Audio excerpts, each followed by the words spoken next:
the chapters of Scripture that come before the passage of Scripture that Maribel read for you, you get a sense that things had not been really going well for Jesus and the disciples. There had been attacks on him. Those attacks had been personal, and they have been frequent, and they have been becoming more powerful in nature.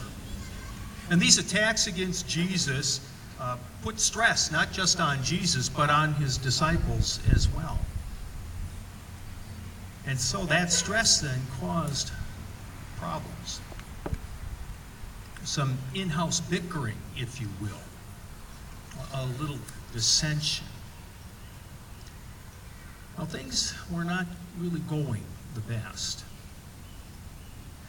And I'm sure the disciples were wondering about this, because you see, when they signed on to follow Jesus, I'm sure they thought that they were signing on with a winner.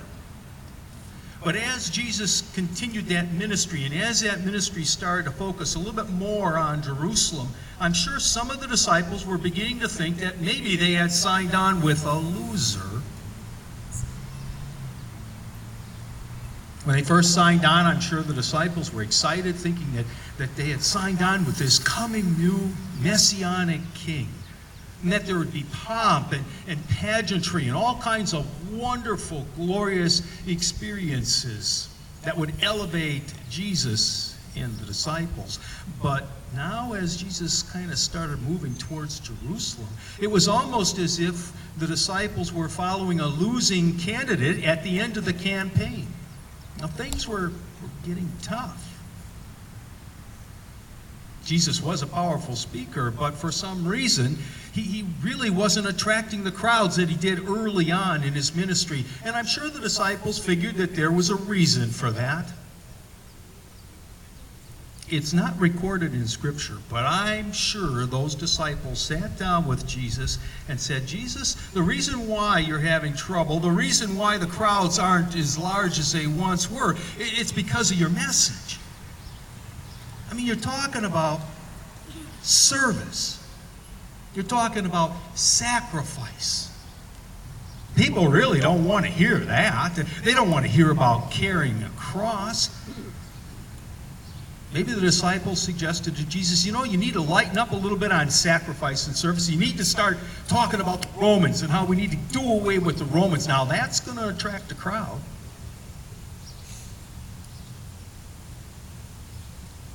Then you don't need to talk much about cross-bearing. But instead, Jesus, maybe you should talk about the rewards of being faithful and come down hard on those unjust, sinful people. People like to hear that. They'll come for that.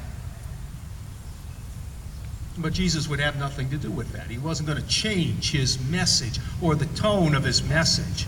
And so that tension existed, continued to grow just a little bit. And so finally, like a good CEO, Jesus realized he needed to address some of those issues. So like a good CEO, he called a staff meeting. He took his executive committee, Peter, James, and John, that Maribel read about.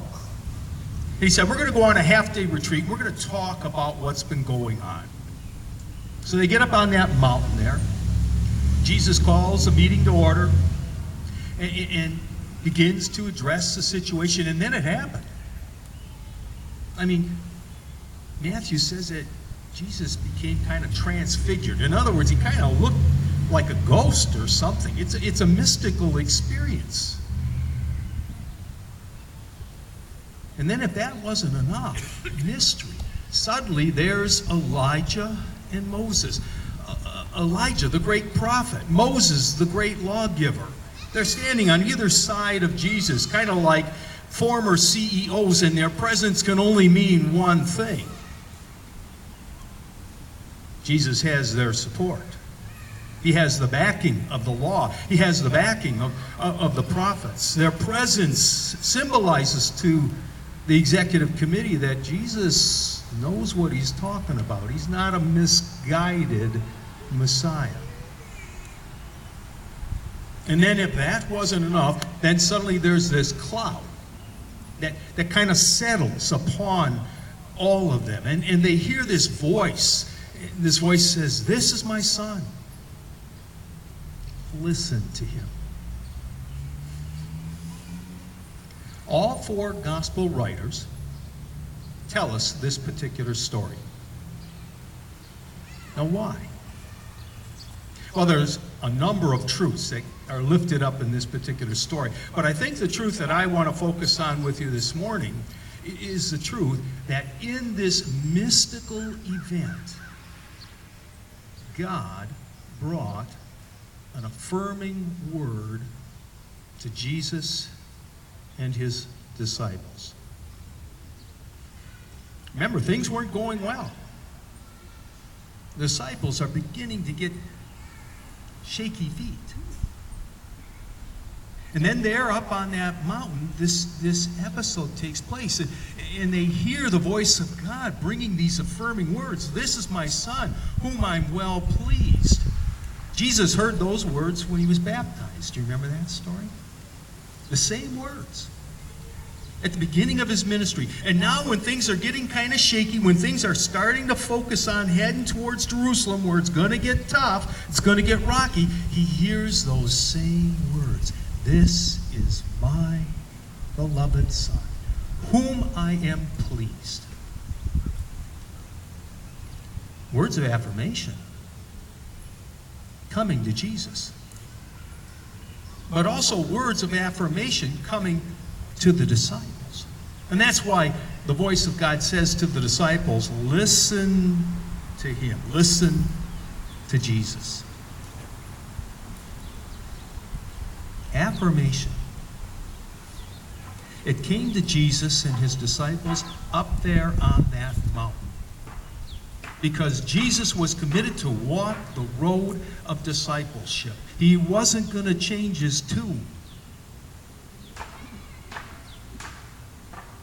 And just as affirmation came to Jesus and the disciples, because they walked the road of discipleship, I submit to you this morning that affirmation comes to us as well when we too walk the road of discipleship. Let me say that again. When we walk the road of discipleship, sooner or later, God brings to us words of affirmation, just as God brought words of affirmation to Jesus and the disciples. But we have to walk that road of discipleship. And it's hard. That's real hard. I mean, Jesus says, if you want to be a disciple of mine, you need to forgive others. Whoa. Forgiveness. That's something that doesn't come easy for us. I mean, we have to forgive even those who aren't sorry for what they've done to us. And Jesus would say, yes. There are some sitting in the crowd this morning who still haven't forgiven that person for that event that has taken place 20 years ago. When you think of that event, you're still angry. You still get mad. You still dislike that person. Forgiveness. Jesus says we have to get a handle on it and we have to practice it if we're going to walk this road of discipleship. And Jesus says, hey, you can't be judging. Don't judge others. But you and I know we like to make judgments about others all the time. And Jesus affirms the tithe. He talks about finances, really quite a bit. And tithing, well, we're okay with tithing when we go to the restaurant. In fact, we more than tithe. But boy, talking about tithing to the church, whoa, that's a different story there. I mean, not many people tithe anymore, except for a few of those good old Baptists there at First Baptist Church. Baptists usually are good givers. It's in our heritage. It's in our blood. Jesus talks about service. If you're going to walk the road of discipleship, you need to serve. But if we're honest with ourselves this morning, you and I would rather be served than serve. Yes, the road of discipleship is hard. But Jesus seems to be saying, if you walk that road, moments of affirmation will come. Just as it came to Jesus and his disciples up there on the mountain. And sometimes those moments of affirmation